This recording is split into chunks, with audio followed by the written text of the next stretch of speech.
Okay, I hope you have enjoyed this video that you were just assigned, the deep look video on a vibrating bumblebee unlocking a flower's treasure. You'll need to watch it to find the answers to these questions, so do go back if you haven't already. The vibrating bumblebee unlocking a flower's treasure will serve as a nice backdrop for the rest of our lecture here today. And I'm hoping that you have, like I have just been, David Attenborough style, walking around your neighborhood and looking at flowers. And when you do that from now on, I'm hoping that you'll be curious about what are some of these parts of the flowers. So we're going to start with a very typical flower from a textbook, but then we'll look at some of these flowers from my garden, and I hope to encourage you to look at flowers around your neighborhood to try to find these parts. So let's start with the stigma. This is the female part, and it's where the sperm, well, I guess I should say pollen, where the pollen lands. But of course, remember that pollen is really just a little sperm suitcase containing sperm. So this is where the pollen lands, is on the stigma, and then it grows a tube all the way down through the style to the place where the eggs are. Here's an egg here, or an ovule, and so where the eggs are in plants, just as in animals, is called the ovary.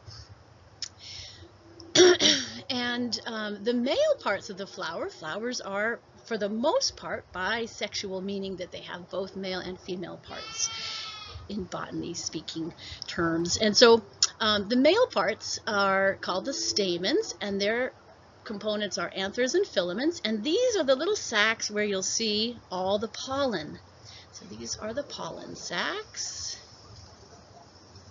and there'll be lots of pollen in here, but not as much pollen as, for example, a pine tree or other conifer has to make because they're wind blown.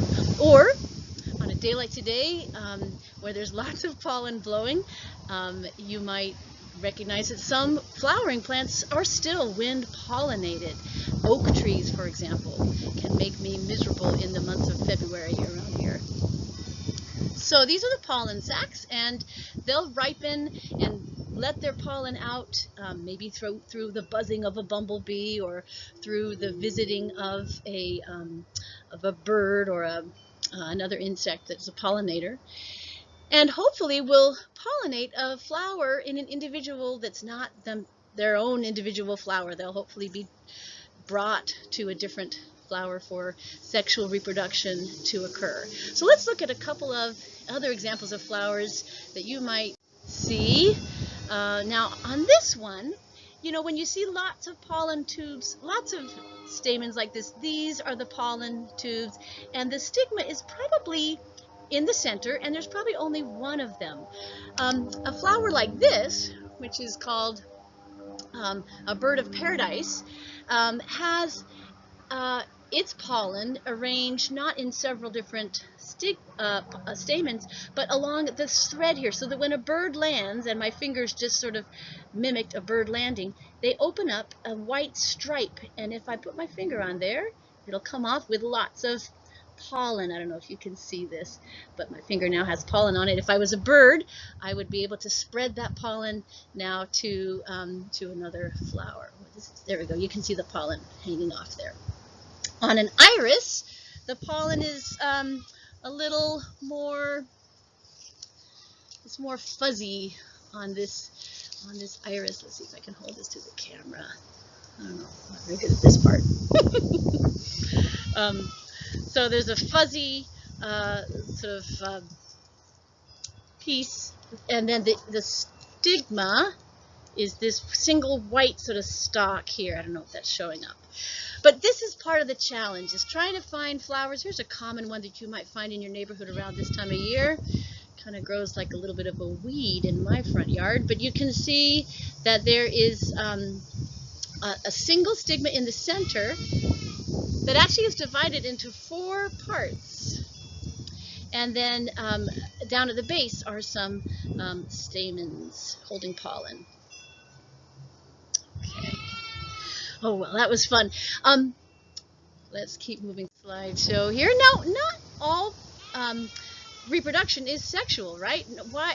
So the question often comes up, why sex, right?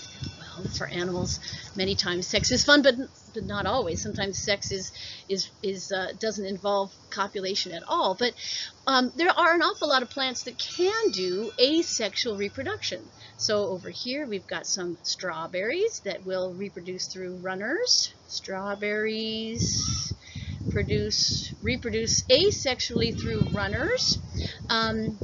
These are budding off of root budding. And then you've all probably eaten potatoes before, but I wonder if any of you have planted them. When you have a potato like this in your pantry, the best thing to do is not to eat it, but to cut it in several slices and plant it so that there is one eye where you are planting. So make sure you cut so that you get at least an eye in there. Potatoes use what are called potatoes are tubers, which is basically a section of stem that has swollen up to be a food storage spot. And all of these little eyes will give rise to these stem extensions that could give rise to a whole new potato plant. But asexual reproduction produces clones, and if we have a monoculture of clones, then they could all be wiped out by a disease, like the Irish potato famine that was so dreadful for potato farmers in Ireland. So the real answer to the question why sex is that it produces diversity. Sex produces diversity in a population. Produces diversity in a population. And don't forget that I'm hoping you are writing these notes down. This is on page 5 of your handout for day 21, Plant Evolution. And we know that sex must be important because 99% of eukaryotic organisms use sexual reproduction at least some of the time. Yet sexual reproduction is costly, right? Sometimes things go wrong. Sometimes you have individual offspring, plants, animals, fungi that got an unfortunate combination of genes from their parents. But as long as the population has diversity, the population will hopefully most likely survive some of the onslaughts that come their way. So in sexual reproduction, of course, each parent is giving the offspring a random half of their genes. So an egg from the female parent plus the sperm from the male parent will give rise to a zygote, and that gives rise to an embryo, etc. We're coming up onto the summer, and a really good read if you're interested in sexual reproduction in an academic way is this book called Dr. Tatiana's Sex Advice to All Creation. Dr. Olivia Judson wrote it, and she is hilarious and accurate and interesting and funny. So pick that up if you're looking for a fun read over the summer. So if sexual reproduction is successful, there'll be a unique embryonic plant, and if it's a flowering plant, there will be fruit.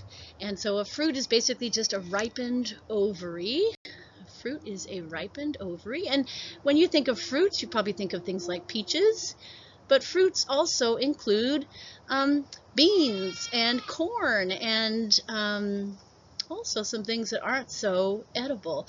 One challenge I also have for you guys now that we're teaching from home here is take one of those dried beans that you may have rushed out to the store to get because of the quarantine, and soak a few of them in water overnight or for a few nights. And then when you cut them open, you don't even need to cut them, they'll burst open if you just squeeze them. You'll see a little embryonic plant there, embryonic leaves, embryonic shoot, and an embryonic root down below. If you have small children at home, this is such a fun thing to do. It's kind of magical. I never get tired of seeing that. So again, these are edible fruits, but there's an awful lot of fruits that aren't edible. Some rely on wind for seed dispersal. Some hitch a ride on animals, again for seed dispersal.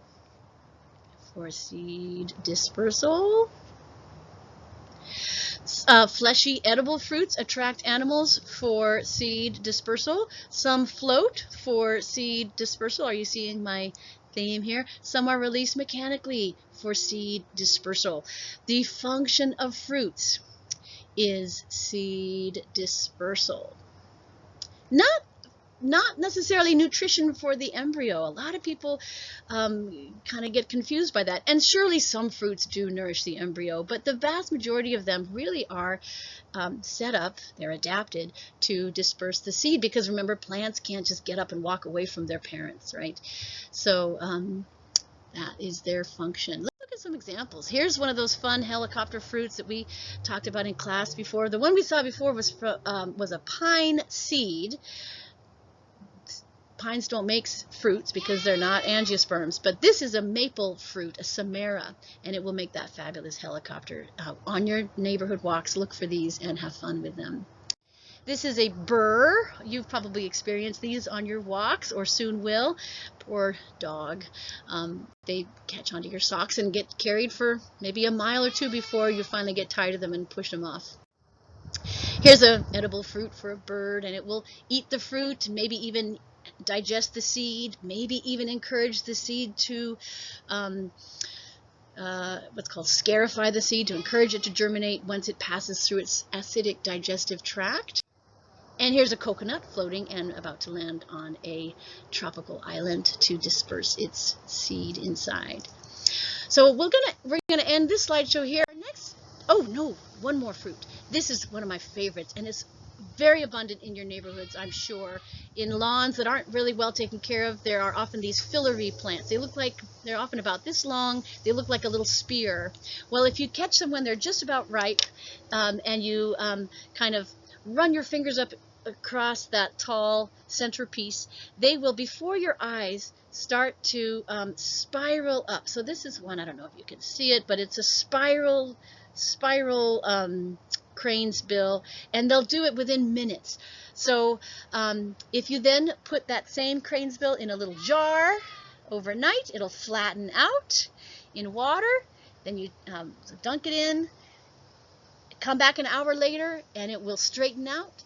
Take it out the next day, put it on your countertop, and it'll coil up, and it will do that for months. My youngest child had so much fun for months doing this and seeing how long would it take before it stopped coiling up. Well, it never did. We finally just said, okay, that's a mess, let's get rid of it. So that is what fruits are for. Of course, this particular one is screwing the seed, which is down at the bottom. So the seed is at the bottom, the fruit is the spiral. It's screwing the seed into the soil. It's planting the seed for dispersal. So we'll see you for our next slide. We'll be talking about adaptive radiation and co-evolution of flowers and their pollinators, and a few other topics on California, some California cool plant adaptations. So we will see you